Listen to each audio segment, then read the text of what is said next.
So, thank you very much everyone for coming today. I wanted to start by taking the opportunity to thank our guest, Jordan.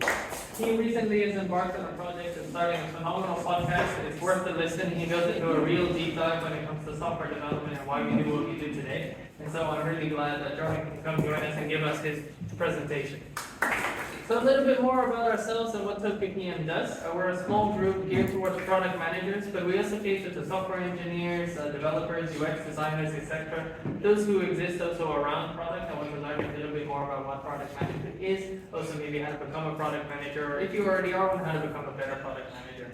And so the reason that we're excited to host this event for you today is because I myself am also quite a new product manager, and so this is a great opportunity to learn, why does my role exist? What's the expectations that we have, and how do we then get good at doing it? So first, I wanted to introduce Sasha. She is representing Loa Bon, who is very nice to host us today. And so please, Sasha, you can introduce Loa Bon. Hello everyone, we're alumni, some of you have been here before. My name is Sasha, I am a UX and marketing manager at Loa. We do have actually a bunch of graduates who end up being product managers. For example, so Jason is also alumni, not our campus, not Tokyo campus, but Amsterdam, Yes. I believe. So the Jason chose the product manager class from the beginning. Thank you for coming. Cheers. Alright, so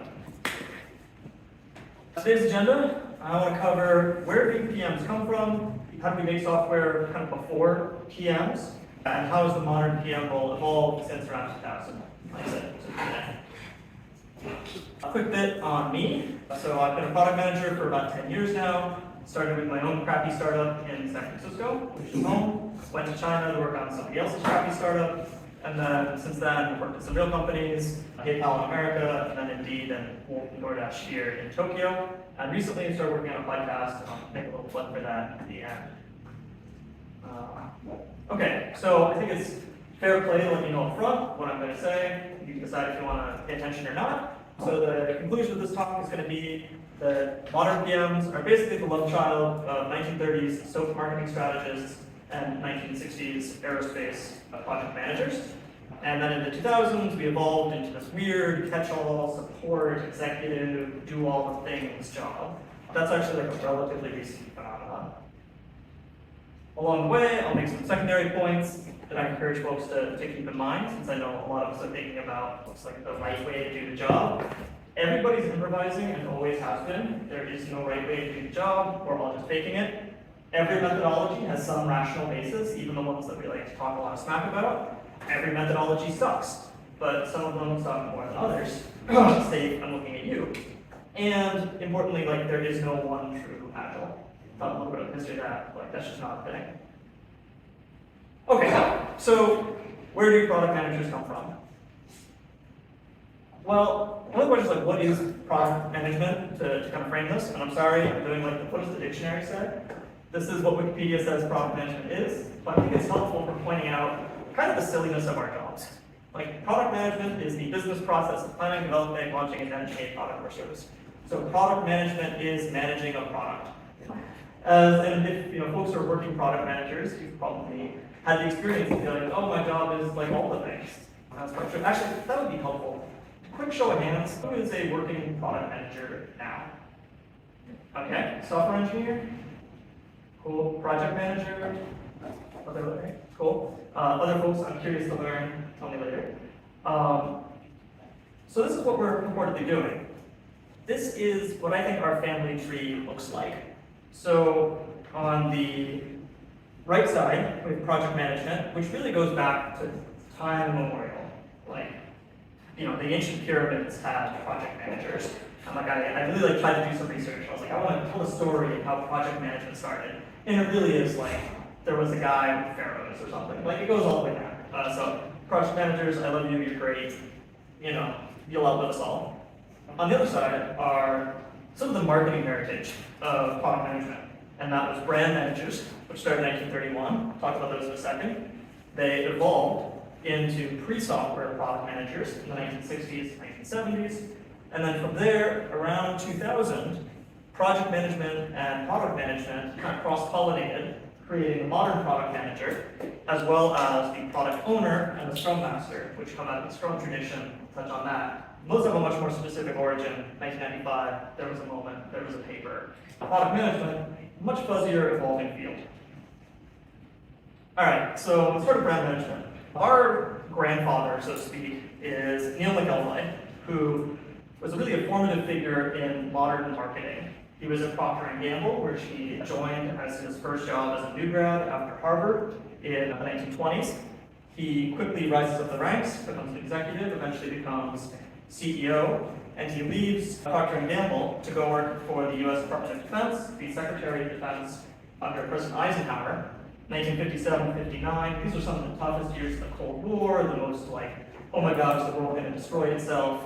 He's the US Secretary of Defense for that. And he said when he joins, I will only give you 2 years because I can't be away from Procter & Gamble longer than that. So like, man loved Procter & Gamble, which if you're not familiar with it, is a company that makes soap and other like consumer goods, packaged goods.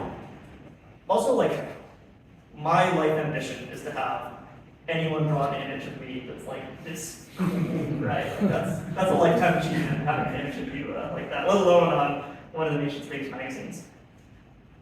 All right, so McElroy's contribution that gets to product management was the idea of brand man. That was the gendered language at the time. But in 1931, he writes a 3-page memo to the CEO of Procter & Gamble saying there's something missing in the marketing department. He is 26 years old when he does this, and the CEO had a rule that said all memos must be 1 page.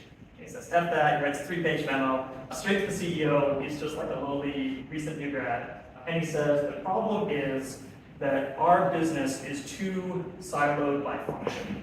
So you've got a product development group, but we've got a marketing group, we have a sales group, but nobody's thinking across all those lines, across all those divisions. And so he says, we need people, he's going to call brand men, who will be responsible for a brand and a line of products. And say, I'm just going to focus on how do we make this line of products as successful as possible. And I feel some ownership at every level of that, every stage of that process. His focus, coming out of marketing, was saying the brand needs a voice. We need to be doing experimentation with our ads. And there had been advertising experimentation before him, but he really leans into like, we need to have data-driven experimentation to improve our marketing to make a product line succeed. He was also an important voice in the creation of a soap opera from some of this. He says, we should make content that our target audience wants to watch, and then we can just advertise them to them because they're there anyway. So who's making the purchase decisions for things like soap?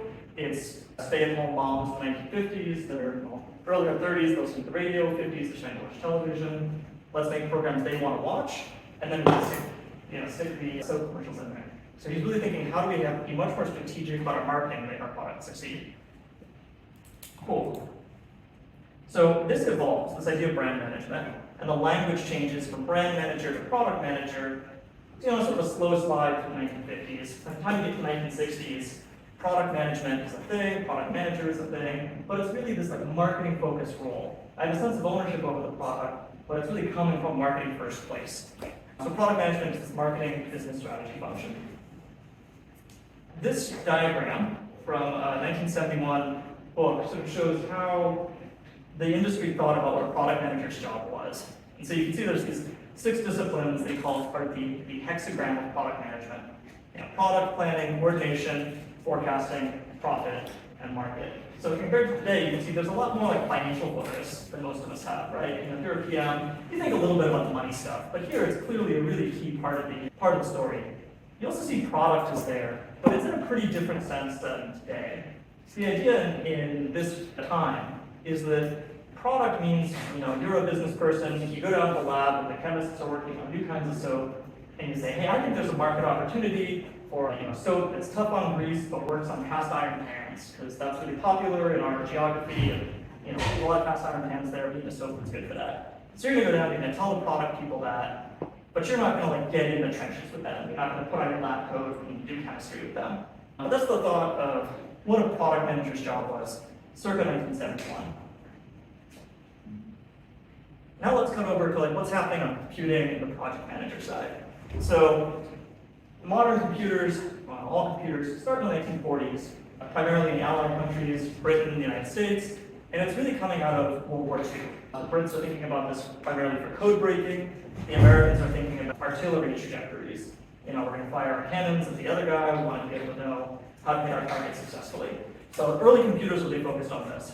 It evolves through the military, and as NASA breaks out of the Air Force, NASA, and this is really where like early thinking about software and computing is happening.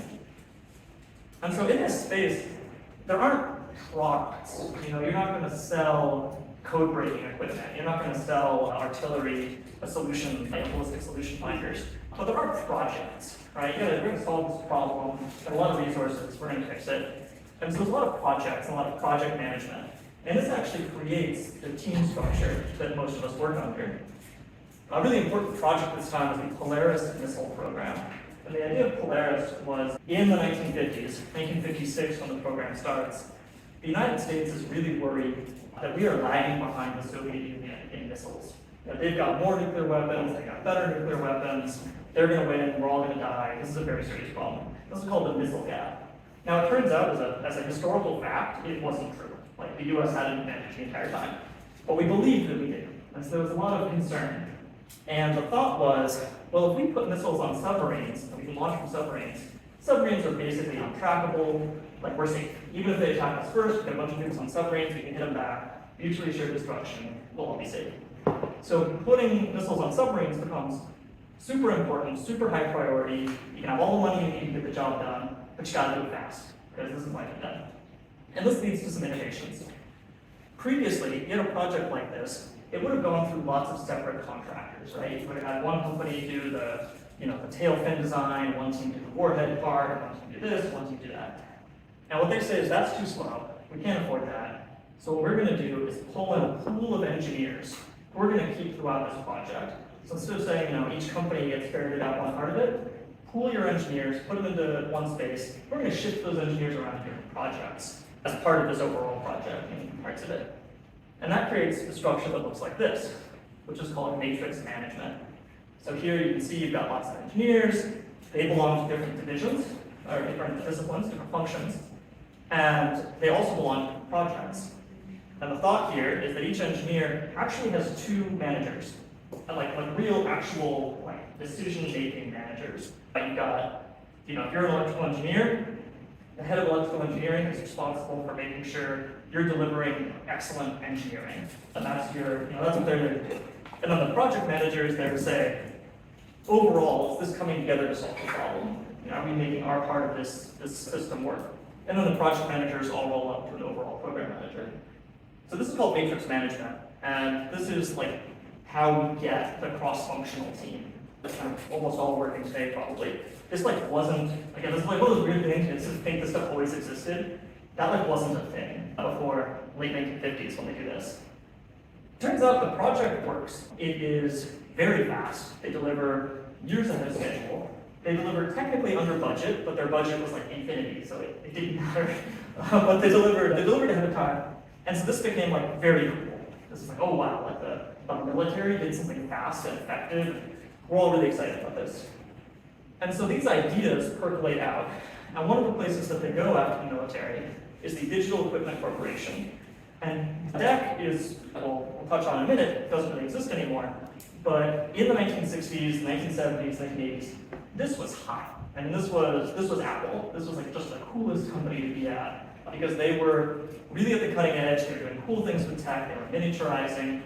Basically, the big bad empire of technology this time was IBM. And they're huge. They're very successful. DEC is the plucky underdog, and DEC goes hard on matrix management. They really embrace this. And what they're really good at is mini computers, which is a thing that doesn't really exist anymore. But you said your giant mainframe computers that fill a room or a big piece of furniture. They're super powerful. They cost millions of dollars. Those are mainframes. The next step down, which would be a cabinet, there are two of these, columns, would be a mini computer. And so you'd have a component like this, a couple of peripherals around it, and that would do data processing for your company. And it might cost, in inflation-adjusted terms, $100,000. So it's still super expensive. Regular people aren't buying these, but it's becoming more accessible. So they have a lot of success in this space, but they miss the microcomputer wave, which is what we think of as your personal computer, your desktops. They just miss it entirely. And so they end up going out of business in the 90s, they get bought by Compaq, very ignominious end. But when they were hot, they really spurred a lot of companies to try this cross-functional team collaboration, matrix management thing. When they die, a lot of companies say, oh, that's bad. Like that was their thing. And lots of other companies really struggled with it and couldn't make it work. So matrix management kind of takes a real hit after this, but it survived today in our software world. DEC, from what I can tell, is one of the first companies to have software product managers. And I can't say that this is the first job listing, but this is certainly the first job listing I can find for a software product manager. This is 1974 in the US, a job at DEC for a small system software product manager. And I won't read through the whole thing, it's in the slides if you want to grab it. But I think it's kind of interesting to see they say, we want someone with experience in the computer industry to become involved with the management of software as a product. And that's like, whoa, software as a product. My goodness, who would have thought software could be a product? So that idea is just happening here in 1974. That software is a thing that people might buy and think about independent of the hardware it's on, it's not an integrated system, it's just software. And if you read through the details, you'll see it's starting to look a little bit more like product management today. There's starting to be a little bit more, I need to do business stuff, but I also need to understand the technology. So these ideas are starting to emerge, but it's still certainly not the mainstream. Product management really remains a marketing, business-heavy function that just kind of vaguely knows about tech for quite a while still. All right, so that's kind of the genealogy up through the 1970s. Before we move forward, I want to touch a little bit on how we used to make software. Some of those pretty important bearings on how we work now. However bad you think making software is today, it used to be so much worse. So enjoy your job today because it's so much better now. So there's two real threads of how we made software in the past. One of them is what we call waterfall. And you've probably heard this, and you probably have some sense that waterfall's bad. That's what the sense I have. It's like, oh, this is a very waterfall product. That's not good. Where did that come from? Well, the idea of software itself starts in 1958, the term software. Before that, 1956, someone used software to refer to people. It was like, oh, computers are the hardware, and then people are the software. 1958 is the first time someone thinks of software as code, and that code is like a separate layer of the stack from the hardware. It's like, that's not a thing until 1958. 1968, NATO, like the North Atlantic Treaty Organization, defending against the Soviet Union, those guys, their science committee organizes a summit in Germany where they pull together a bunch of the world's leading computer scientists. And they say, we're going to figure out how to make software. We're just going to first solve the problem. Because at this time, and they deliberately showed, this is the first use of the phrase software engineering, was this conference. They said, we're going to think of software like engineering. And engineering means, bridges and, refrigerators and all that stuff. We're going to figure out the right way to make these things. It's an engineering discipline. We're going to get the right way to do it. We're going to have some meetings about it, we're going to figure it out, publish a paper, and then everyone will know the right way to make software, and it'll be done. And I swear to God, if you read the report, it's online, it's great. They earnestly believe, they get towards the end of the meeting, okay, maybe we need one more conference, but they're confident, they're going to figure out the right way to make software, and it'll be done.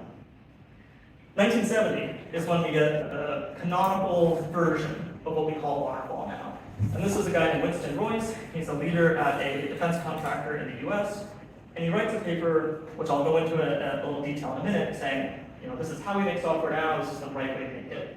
But the thing to really understand about this era is that we're coming out of big science, right? We just did especially in America, we just did the Apollo program, we put a man on the moon, we're just gonna science the hell out of stuff, and it's gonna be great. We're gonna find the right way to do things. It's really, we're gonna reason our way to success. And that's really where this theory of software comes from. And then in 1983, the British government, and then a year later, the American military, say, we are gonna insist on certain standards for making software. If you wanna sell software to the government, it's gotta follow certain methods. And they really settled on a waterfall approach, a really top-down, well-defined approach. I'll touch on in a second. And as we'll see, this becomes a real challenge for the industry, because it really entrenches a certain way of thinking, a certain way of doing stuff. So this is the Bell waterfall. This is from Royce's diagram, Royce's paper. And he's actually not advocating for this. He's just saying this is how we think software happens. We think you go through a bunch of steps, you come up with your hardware requirements, your software requirements, you think about those requirements, you make your plan, you execute the code, you test it, you deliver it. You know, those are nice, clean, sequential steps. He says, this is how we think it's going to work. And I'm like, yeah, this is still kind of how we all think it's going to work. But he says that this is not ideal. And there's a few problems with this. One, you know, requirements always change, customers always want different things. So you need a little bit of flexibility, a little bit of feedback between your steps. And also, like, you got to be able to adjust to mistakes, and you got to have clear plans. And this is just not quite there. So he says we need to make some changes. And then the rest of his paper is describing his changes. And he has three big things he wants to do, or a couple of big things he wants to do. The ones I'm going to highlight are, one, you should take 25% of your time and budget for a project, and you should do a prototype that you know you're going to throw away. And you're like, this is garbage, but like in doing it, you're going to discover and learn a bunch of stuff. And then when you do it the second time, you know, you'll do it right. So that's cool. He thinks that, again, there should be some wiggle room, some feedback between steps, and he thinks you should have so much documentation. He says a medium-sized project should have 1,500 pages of documentation, which is, you know, all of the requirements have to be exhaustive, all the pieces have to be exhaustive, it's heavy. And when I first, you know, read this thing, I was like, that's terrible, like, this is dumb. But the rational basis to bear in mind is at this time, in 1970, writing software is terrible.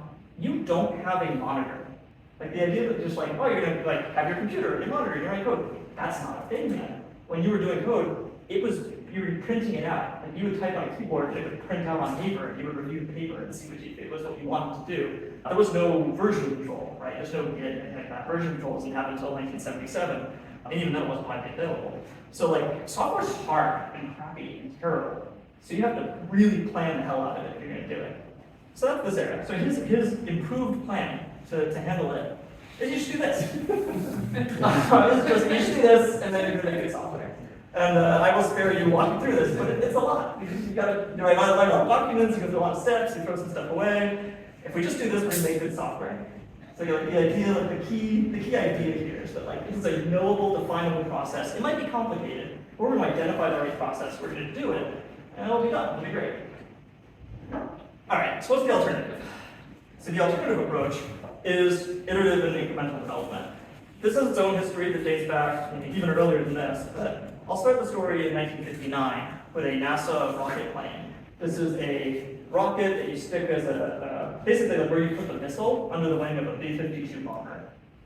And the bomber takes off, it carries this plane up to a high altitude, drops the thing off, there's a pilot inside this little rocket. And then the rocket plane takes off, it goes like straight up, to the edge of space, comes back down. And these NASA astronauts, again, all of this work is happening, even stuff in NASA. Remember, the reason that we have NASA, we're putting so much energy into it, is you're learning how to make better missiles to fight the Soviet Union. So even the science and stuff is like about the Soviet Union. We're thinking a lot about that. And so it's this little team, and they're trying to figure out how do we do this high stakes project, how do we figure out how to get to space. And the approach they take is they build 3 planes. And they are constantly, like every week, swapping around components, trying new things. We're going to build a new version of this. We're going to try changing the wings a little bit because they don't know the right way to do it. Right? Like they're right at the edge of science, they're right at the edge of engineering, developing new knowledge. And so they're really taking these little steps, trying different stuff. Works out very well, very successfully. People are really happy with this project. So a bunch of these engineers from the X-15 get recruited to Project Mercury. Mercury was America's first project to put a man on the moon, or send a man into space. So the first time we put a man into space was on Project Mercury. And a bunch of these engineers get pulled on to do computer programming for Mercury. Now Mercury, the capsule, was dumb. There's no computer in there at all. It's just like a little pressurized room and set it in space, comes back down. But the computers on the ground had to do a lot of work to control this capsule up in space. And on this Project Mercury, they're doing test-driven development. So like we think of that as a very modern thing, but they're writing the code first, and then they're writing tests first, and then writing the code to satisfy it. They're also working in super small increments.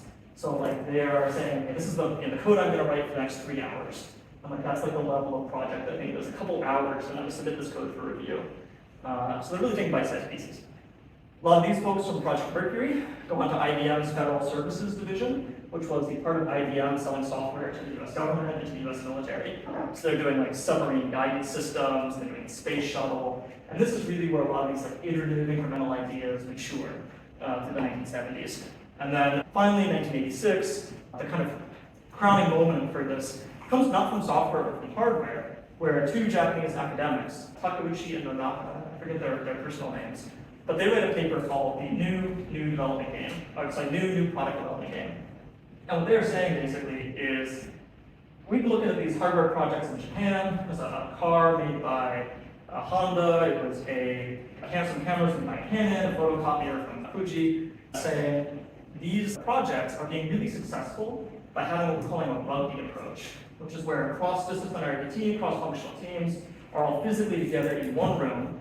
They're being given a hard problem by management. They're being given resources, and then they're just going. You know, they're not being carefully managed. They're not following a fixed schedule. They're just being told, like, for the Honda example, it was the company took a bunch of young engineers, put them in a room, and said, build a car for young people. You know, here's money, go. And then they do. And it turns out a bunch of these projects were really successful, and the way they tended to work was really incrementally and by having folks from moving all the phases at the same time.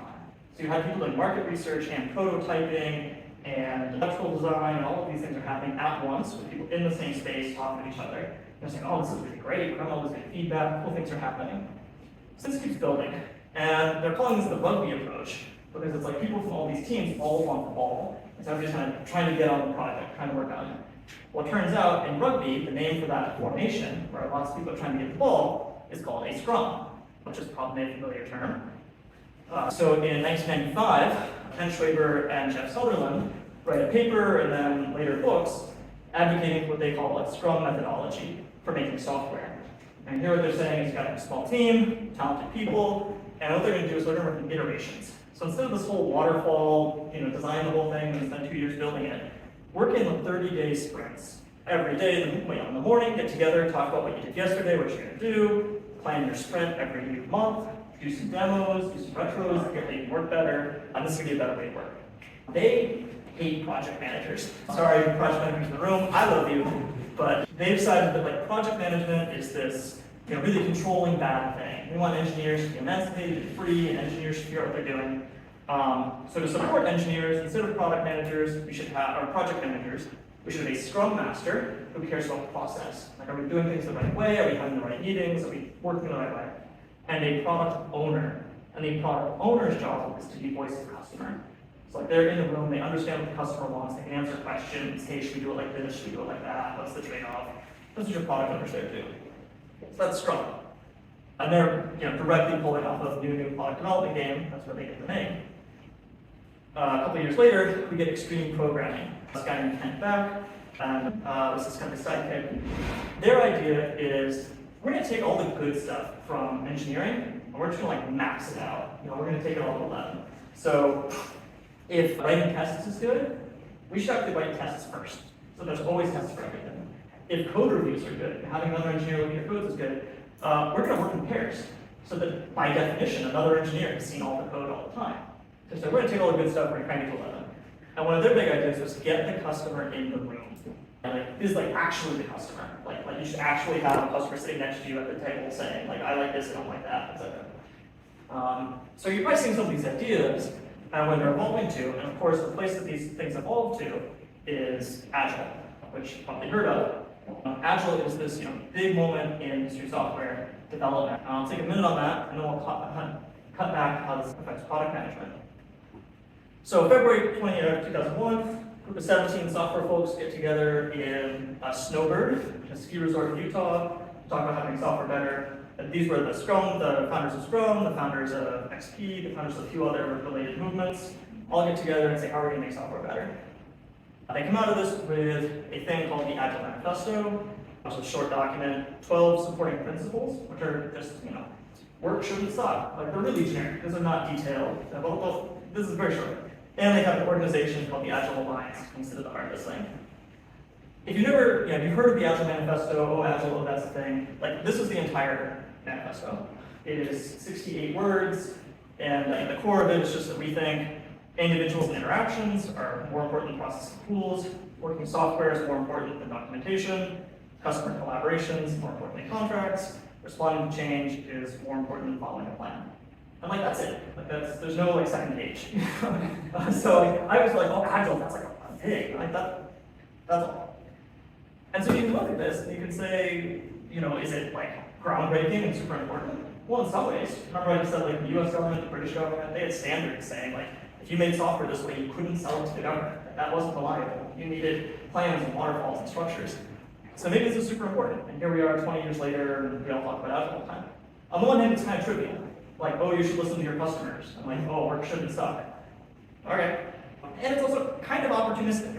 Because in the following years, of those 17 people, 15 of them wrote books saying, here's the right way to do agile. And then a bunch of other people who weren't there wrote books about here's the right way to do agile. Which is when I say there's no one way to do agile, it's because there's at least 15 of the people who were there, and then a whole bunch of others came later. So let's cut over to how this gets back to product management. So this was 2001. At the same time, we are having the bubble pop. So the dot-com bubble really ramps up 1995, 1996. Huge amounts of money are flowing into new internet companies. You know, the consumer internet is finally happening. And in 2000, the party comes to an abrupt end. And between 2000 and 2002, NASDAQ, which is the market that all the new tech companies are listed on, falls 78% in 2 years. VC gets crushed, I think it was down 88%, 90%, something like that. It's like new venture capital funding is just gone after going up to the sky for the bubble. Somewhere between 500,000 and 1 million US job tech loss, US tech jobs are lost. For scale, I know I'm certainly anxious, lots of people are anxious about the current tech job situation. NASDAQ is down 5% from its pandemic high of November 2021, and job losses are a little less than 400,000 from a much bigger base. The dot-com bubble was half of the people working in software. Now it's a tiny fraction. So this was so much worse than however stressful it may feel now. But all these things are happening, but at the same time, clearly the internet's imploding. Clearly something new is happening. So all the money just caught on fire, but there's still something here. So what do we do now? Well, one of the things that happens is this idea of leanness.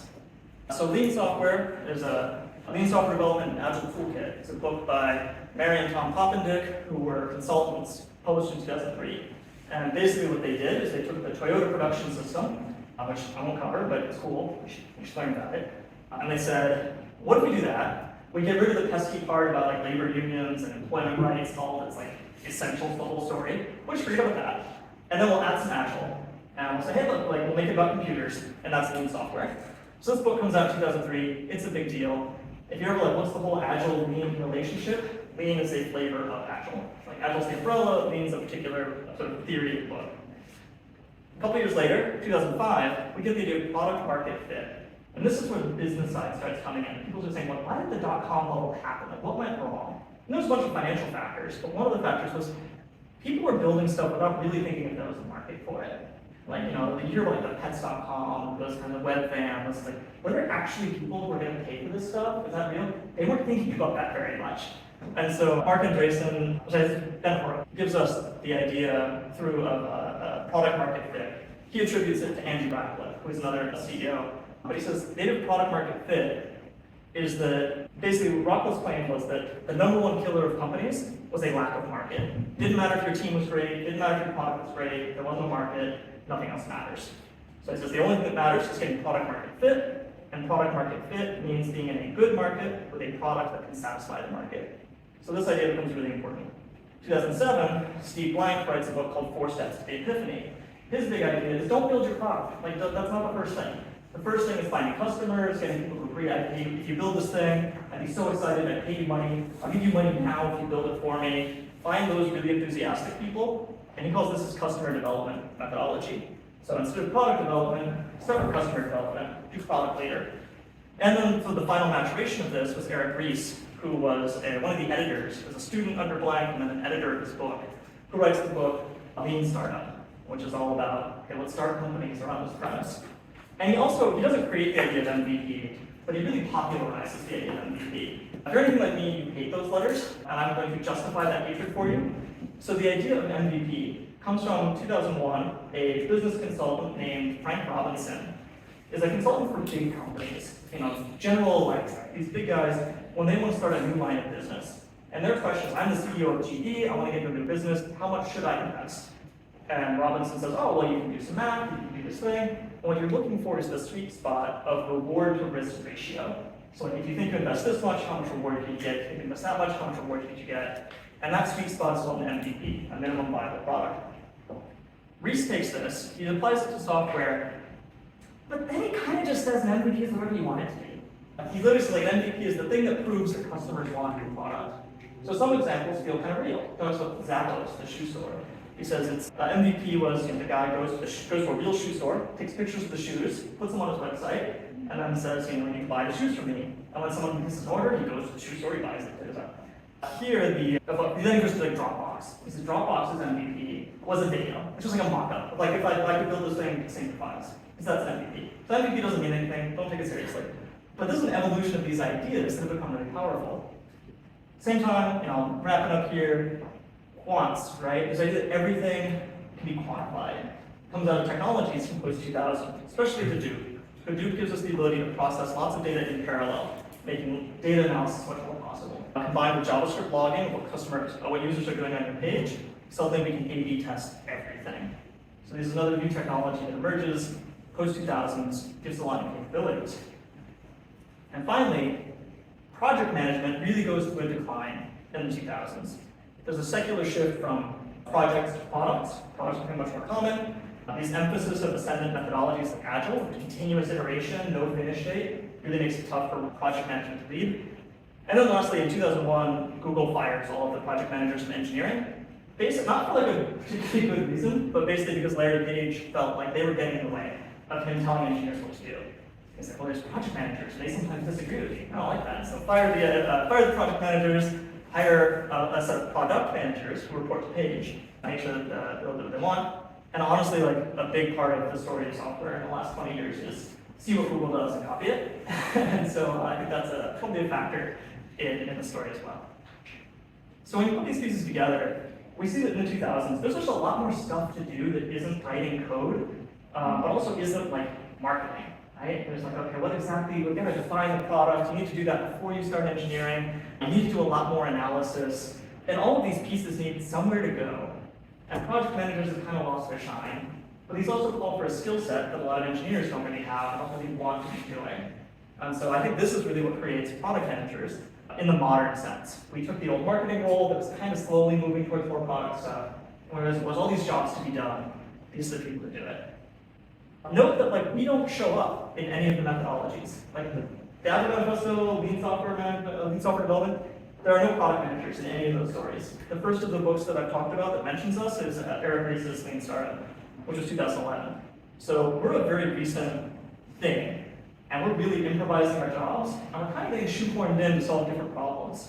And that's how I think we've become this sort of jack of all trades job on development teams. So what? Told you this whole story. Why does it matter? Let's take away. Well, one key idea is everything is uncertain, and that's actually good. There have been a lot of times in the history of the software industry where, especially business leaders, have said, we're going to standardize. Like, we don't need more innovation. We know how it's going to work. We're just going to build processes that work for the current system. And those always kind of suck.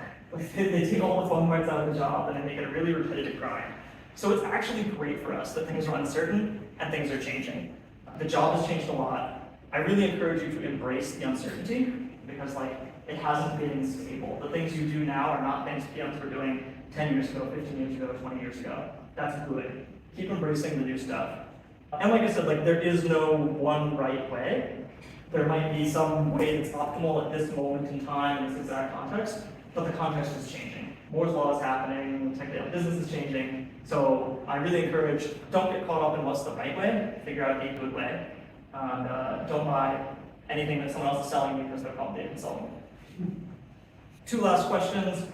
So will businesses just decide they don't need us? Airbnb got rid of their product managers a while ago. I know people were worried about that. Nah, don't worry about it. The jobs to be done are durable. Right? The things that need done, there's just more and more of them. Our jobs have been expanding because people need more and more stuff from us. But the titles have shifted and they'll keep shifting. Product managers used to be marketing, project managers did execution. these things are moving around, they'll keep moving around, but the work is still valuable, still important. So keep learning, stay flexible, I think you'll be fine. Lastly, like, what about AI? Yeah, man, I don't know. I think as long as the change is marginal, it's fine. Like, technologies have come along and made new things possible, they've obviated old parts of the job. Think of the spreadsheet. The spreadsheet replaced huge numbers of the tasks, but like, there are still accounts. So I think that we've mostly succeeded as an industry by embracing new technologies. So I encourage you to embrace stuff, because the problems are still going to be there even with new tools, and I would be super bored if we did solve the problems. But maybe AIs create utopia, maybe they create hell, I don't know, I'll see you guys there. And that is all I have. Thank you very much for listening. And then I'll make a shameless plug for my podcast on the history of software development. It's called Product Fundamentals. It's on all the apps or productfund.com. Check it out. Let me know what you think. That's everything from me. I guess happy to open up for, if we got a couple minutes for questions still, happy to take a couple questions. Historically, like in the early days, hardware and software were super tightly coupled, which is why like we didn't have the word, we had computers for 10 years without the word software, because the idea was that the programming was just like fundamentally baked in. And so the idea of separating them and that they could really be two different layers of abstraction, comes. When you think about, okay, what is all this stuff about methodology and how we build things, how does hardware fit in? So I think that there's one of the things that's been really empowering growth in software and letting us build cooler products in software is we keep abstracting away more of the problems. So like, the only things I talk about in the show is like, cloud computing. Like suddenly, like you don't have to own hardware. You don't have to think about hardware. Like that's a thing you do for a web UI instead of like wires and cables and stuff. And so that's been like, that separation has been really empowering for product people and also for engineers to say there's much things they don't have to worry about. They can focus more. So I think the separation and the layers of abstraction have been really helpful for software people. At the same time, I think that hardware is learning from some of the successes of hardware, or software, processes like Agile, Lean and all. Lean really comes from it comes from cars. Like lean manufacturing is how Toyota never used the word lean. That was like a American 1988, someone came up with that word. So they're sick of saying Toyota production system. So they just called it lean. But so those ideas have been in hardware for a long time. And a lot of like the iteration work comes from hardware. I think that recently we are seeing some sort of like cross-pollination back of like ideas from software that actually had their genesis in hardware generations ago. We had success in software, and now some of those ideas of lean and agile are spreading to hardware. But also we have like lean marketing and lean sales. Everybody's trying to figure out how do we take some of these ideas and either find really good, valuable things to spread, or how do I make a buck as a consultant by using the word lean and sprinkling it over something. So I think there's, I guess those are some of the cross-pollinating flows I would think about. I'm not sure I gave you a great answer, but those are some things I'm thinking about. It give me some sort of context. Okay, I'll take that. Thank you. Nice to meet you too. Can I have everyone's help in giving a really big round of applause?